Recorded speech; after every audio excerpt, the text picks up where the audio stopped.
माणसांचं मोहोळ आपल्या अंगाखांद्यावर घेऊन फिरणारे अजित पवार आपल्यातून गेले आणि सगळीकडे एक प्रश्न सध्या विचारला जातोय की दादांची रिप्लेसमेंट कोण.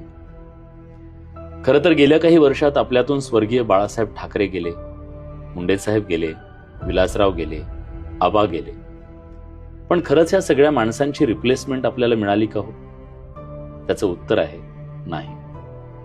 नक्की त्यांचा वारसा चालवणारी अनेक मंडळी समोर आली, ते त्यांच्या परीनं काम करतायत. पण बहुतेक देवानं ही स्पेशल माणसं एका साच्यात बनवलेली असावीत, ज्याच्यातून दुसरा पुन्हा होणे नाही. कारण प्रत्येक माणूस हा वेगळा असतो, त्याचं व्यक्तिमत्व वेगळं असतं, त्याचा संघर्ष वेगळा असतो, त्याची जडणघडण वेगळी असते.